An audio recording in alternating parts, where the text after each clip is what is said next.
नायक चारु चापम नमामि रामं रघुवंशनाथं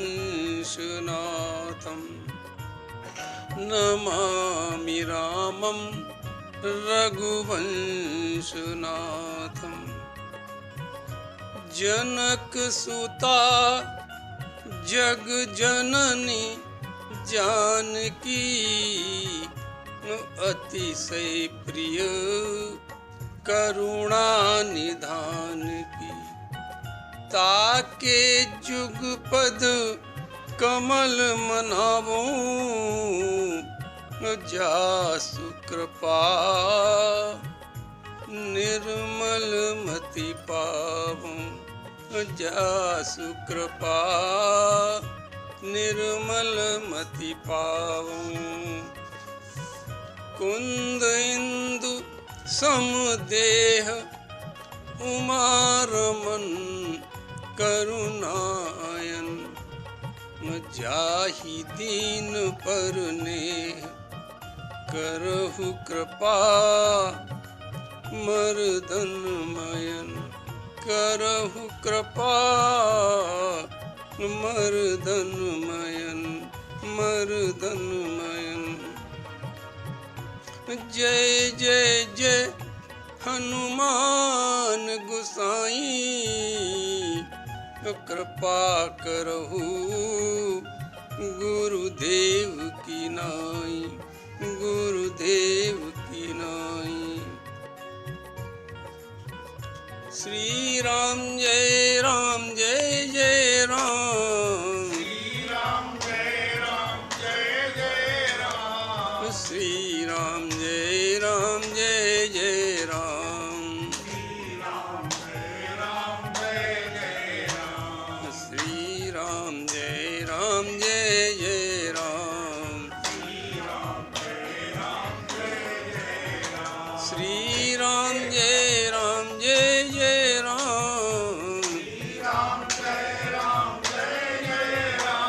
श्री राम जय जय राम।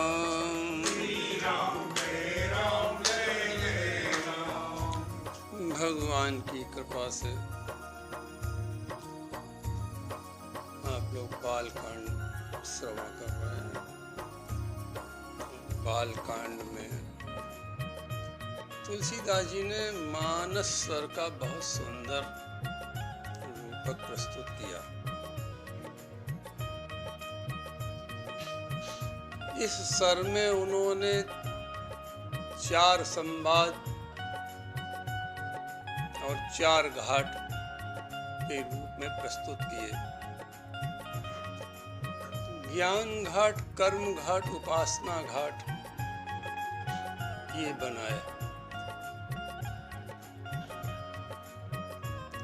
तो एक यहाँ प्रश्न थोड़ा उठता है कि आखिर गोस्वामी जी ने अपने गुरु जी से तो ये घाटों का वर्णन सुना नहीं था, तो यहाँ क्या आवश्यकता पड़ गई उनको ये घाटों को संवाद के रूप में प्रस्तुत करने की।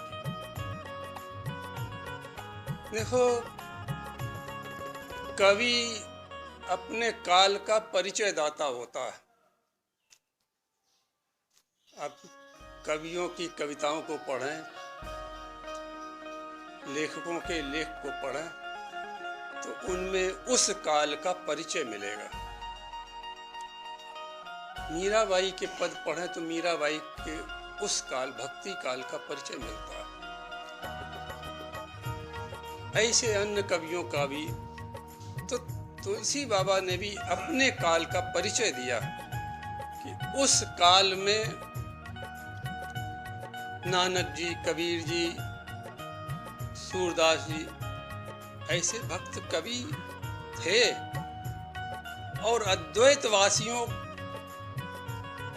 का सगुण निर्गुण का जोर बहुत पकड़ रहा था। तो उसके समाधान के लिए उन्होंने राम तत्व की परख के लिए ये संवाद जो घाट के रूप में प्रस्तुत किए वो किए, क्योंकि सगुण और निर्गुण के बीच में जब तक जीव फंसा रहेगा तो राम तत्व की परख नहीं कर सकता। इसलिए ग्रंथ का प्रयोजन बाबा ने ये रखा कि लोगों की समझ में आ जाए राम तत्व क्या है। यही रामचरितमानस ग्रंथ का प्रयोजन है कि जीव की समझ में आ जाए राम तत्व क्या है। इसके लिए, इसके समाधान के लिए उन्होंने सर्वमान्य देव जो शिव जी हैं, जिनको भूत प्रेत भी मानते हैं, मुनि भी मानते हैं, देवता भी मानते हैं और जीव जगत में भी मानते हैं, चाहे वो सगुण का उपासक हो चाहे निर्गुण का उपासक हो, शिव जी को सब मानते हैं। तो उनके मुखारविंद से ही इसका समाधान कराते हुए कहलाया, अगुन सगुन नहीं कछु नहीं भेदा, अगुन सगुन नहीं कछु नहीं भेदा। और वैसे राम क्या है? तो ब्रह्म, राम ब्रह्म है। कैसे? चिन्मय अविनाशी है। लेकिन जो निर्गुण ब्रह्म है वही भक्तों के प्रेम के कारण सगुण हो जाता है। भगत प्रेम सो सगुण सो होई। वैसे परमात्मा क्या शिव जी कहते हैं, बिनु पद चले सुनय बिनु काना, बिनु कर करम करे विदिनाना। ऐसा परमात्मा भी जब भक्त के का प्रेम देखता है तो वो सगुण रूप में अपने को प्रस्तुत कर देता है, अवतरित हो जाता है। अब देखें कौशल्या जी का वर्णन कि कौशल्या जी को साधना के फलस्वरूप जब चतुर्भुज रूप में दर्शन दिया तो कौशल्या जी ने कहा नहीं, इस रूप में नहीं आओ। तो चतुर्भुज रूप होके द्विभुज में आ गए।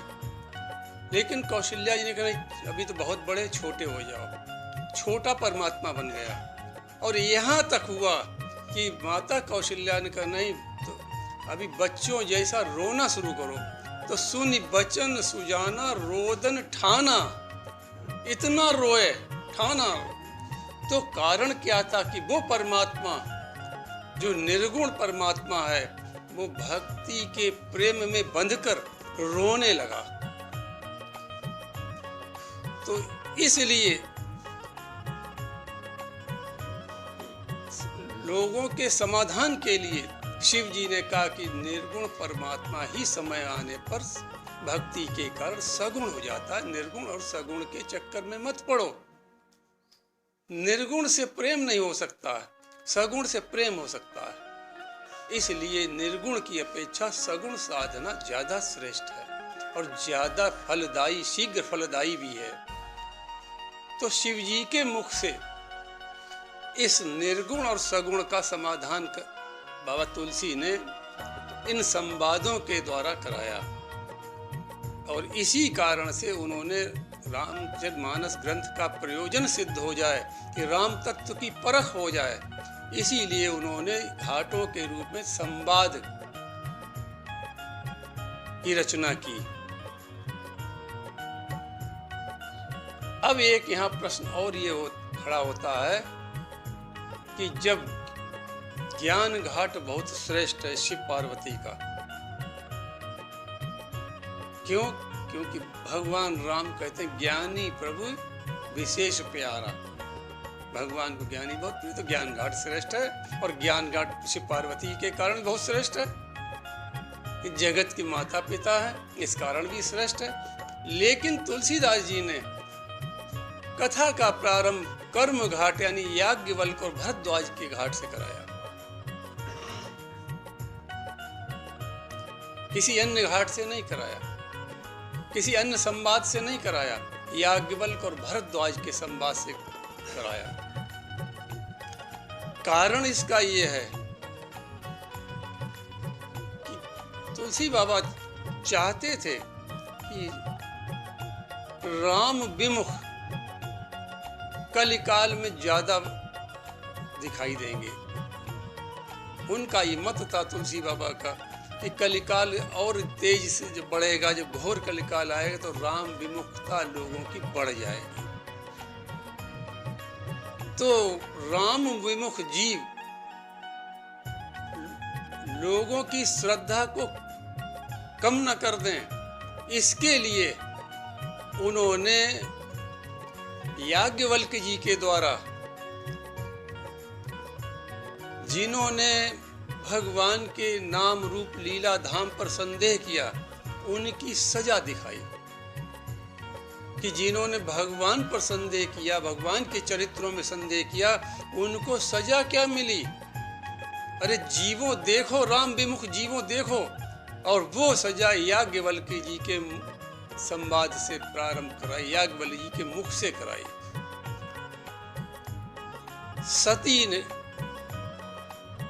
माता सती ने जब राम जी पर संदेह किया तो उन्हें आप देखें कैसी सजा मिली कि पति का वियोग भी सहना पड़ा। पत्नी के लिए, स्त्री के लिए पति वियोग बहुत बड़ी सजा है, और थोड़े दिन की सजा नहीं। कब बीते संवत सहस 87 तजी समाधि संभ अविनाशी। 87,000 वर्ष शिव जी समाधि लगा गए, यानी 87,000 वर्ष सती को शिव जी से वियोग में रहना पड़ा, अकेली रहना पड़ा। और यहाँ से सजा समाप्त नहीं हो गई का, इसके बाद भी उनको अपने पिता के घर जाकर अपने शरीर को छोड़ना पड़ा। इन सब के मूल में क्या था कि श्री राम जी पर संदेह करना। तो इसलिए दिखाया कि देखो राम विमुखों, यदि भगवान राम की लीला पर, नाम रूप लीला धाम किसी पर संदेह करोगे तो ऐसी सजा अवश्य मिलेगी। जब सती को मिली तो तुम कैसे बचोगे। दूसरी एक और याज्ञवल्क्य जी से के मुख से कहलाया कि गरुड़ जो भगवान के वाहन है, भगवान का श्रीअंग जिस दिन हर समय स्पर्श होता है, लेकिन भगवान की लीला को देखकर, नागपाश में बंधे देखकर उन्हें संदेह हो गया। तो उन्हें संदेह होने पर उन्हें व्याकुलता की सजा मिली। व्याकुल गयउ देव ऋषि पाही। जब संदेह किया, नागपाश में बंधे देखा, तो इतने व्याकुल हो गए कि भव बंधन ते छूटे नर, जप जाकर नाम। अरे परमात्मा तो ऐसा जिसका नाम जपने से भव बंधन छूट जाता है, भव सागर छूट जाता है। और खर्ब निशाचर बांधे नागपाश सोई राम, ये परमात्मा नहीं।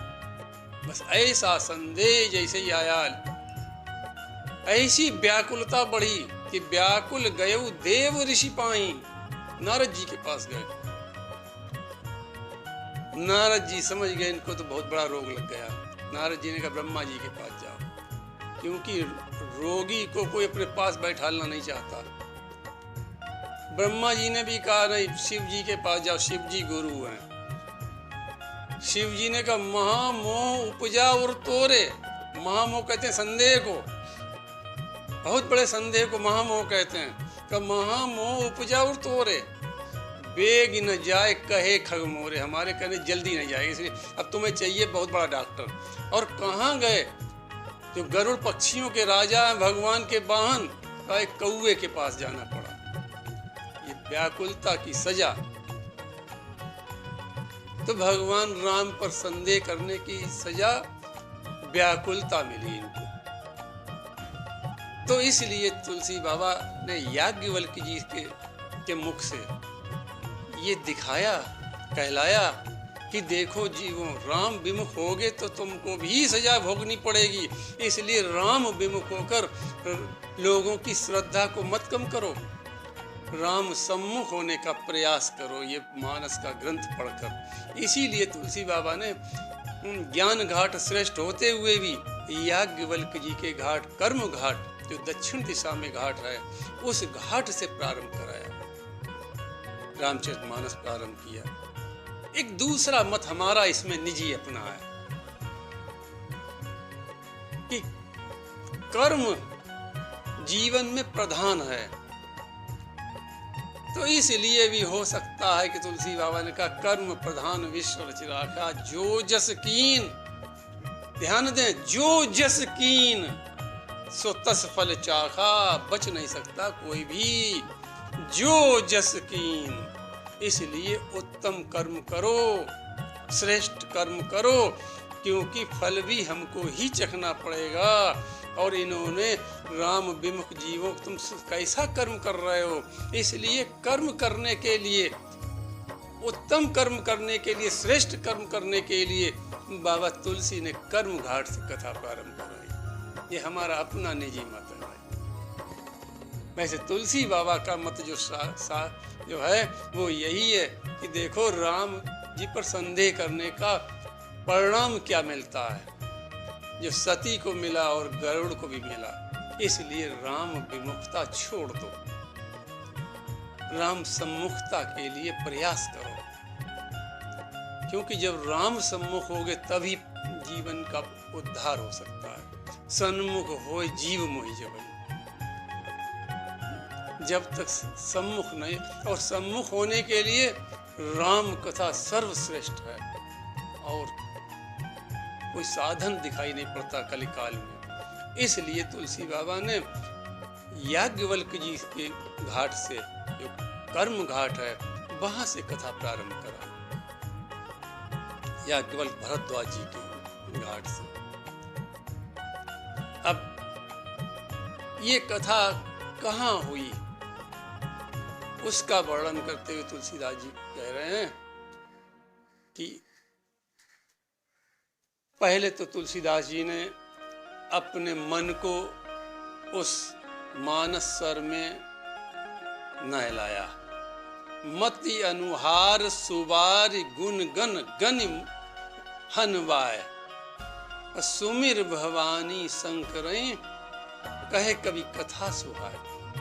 कहा तुलसी बाबा कहते हम अपने मन को, क्योंकि मन और मति रंक बता चुके, पहले लघु बता चुके, लघुमति मोर चरित अवगाहा कह चुके हैं।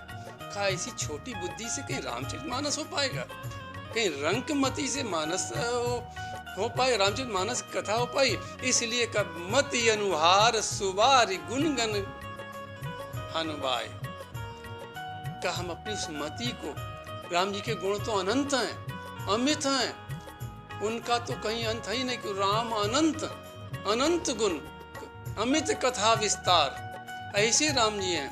तो ऐसे राम जी के गुण हैं, तो उनका वर्णन करने के लिए पहले मति तो अपनी सही कर लें। तो इसलिए मानस सर्ज का जो निर्माण किया, जिसमें राम सुयश रूपी जल भरा हुआ है, उस जल में अपनी मति को नहलाया, नहलाया माने पवित्र किया।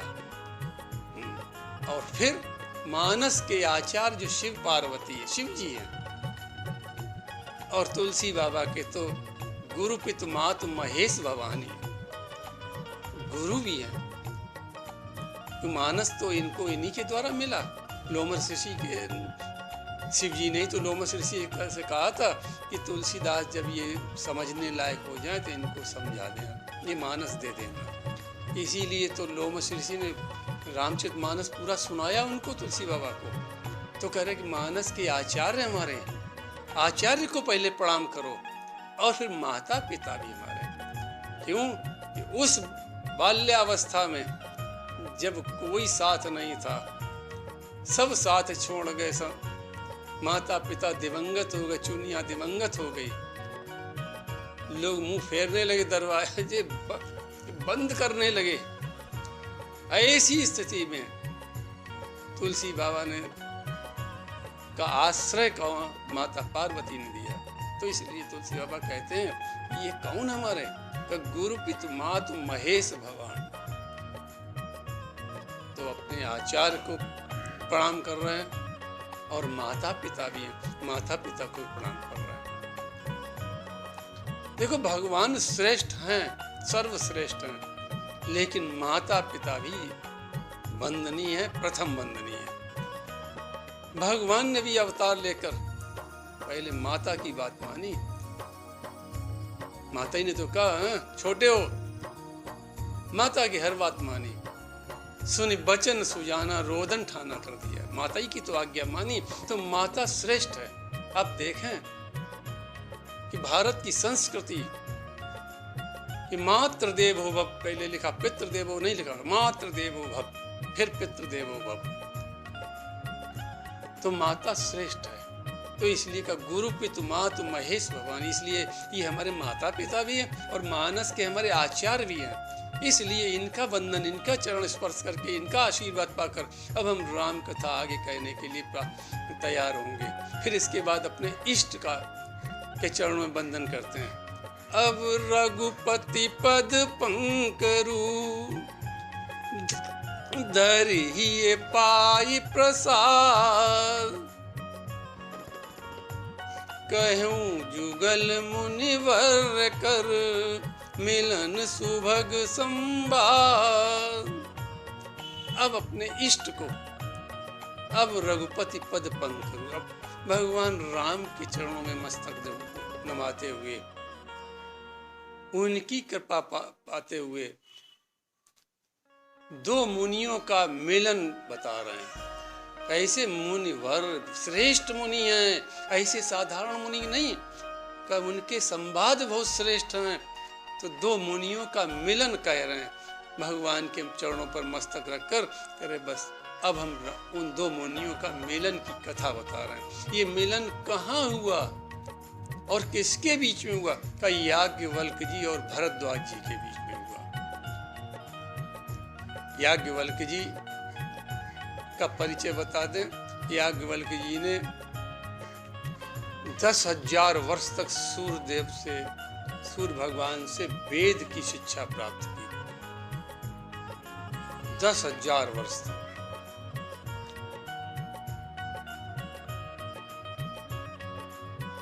वैसे तो याज्ञवल्क जी चारण ऋषि के पुत्र हैं और शाकल्य ऋषि से इन्होंने शिक्षा प्राप्त की, लेकिन कुछ थोड़ा सा उनसे मत भिन्न हो गया। हाटकेश्वर में जाकर इन्होंने सूर्य भगवान की उपासना की। सूर्य भगवान ने प्रसन्न होकर एक मंत्र दिया, कहा इस मंत्र की सहायता से तुम इतने छोटे बन जाओगे कि हमारे पास आ जाओगे। तो 10,000 वर्ष तक वेद की संपूर्ण शिक्षा प्राप्त की सूर्य भगवान से। और जिसका वर्णन बाबा तुलसी आगे भी करते हैं कि वेद इनके लिए हाथ पर रखे हुए हस्त कमल के समान है। अब भरद्वाज जी का परिचय बताते हैं तुलसी बाबा कि भरद्वाज मुनि बसहि प्रयागा, ये प्रयाग में रहते हैं। प्रयाग जो तीर्थ राज है, तीर्थों का राजा प्रयाग है, वहां इनका आश्रम है भरद्वाज जी का, मुनि का। भरद्वाज मुनि बसहि प्रयागा, और तिन्हि राम पद अति अनुरागा। ऐसे वैसे नहीं मुनि है भरद्वाज, कर राम जी के चरणों में अपार प्रेम है, अति अनुरागा। अनुराग होना कठिन है, उन्हें तो अति अनुराग, यानी दिन रात भगवान राम का ही स्मरण होता है, उनका ही ध्यान होता है, उनमें ही चित्त रमा हुआ है। मुनि है तो मुनि का कार्य है मनन करना। मनन होता है तो राम जी के ही चरित्रों का मनन होता है। देखो कथा सुनने से प्रेम बढ़ता है भगवान के प्रति। भगवान के चरित्र सुनोगे तो भगवान से प्रेम बढ़ेगा, और कोई साधन प्रेम का है नहीं। भगवान की कथा ही भगवान से प्रेम बढ़ाती है। तो भरद्वाज मुनि का मन हर समय भगवान राम के चरित्रों में लगा रहता था। इसलिए तुलसी बाबा ने लिखा कि भरद्वाज मुनि बसहि प्रयागा, तिन्हि राम पद अति अनुरागा। और क्या विशेषता इनकी, तापस समदम दया निधाना, परमारथ पथ परम सुजाना। बड़े तपस्वी हैं, तप करके शरीर को तपाते हैं। देखो तप 3 प्रकार का होता है, मन का तप, शरीर का तप, वाणी का तप, या मन कर्म वचन कह लो। मन का तप यह है कि मन में परमात्मा की ही,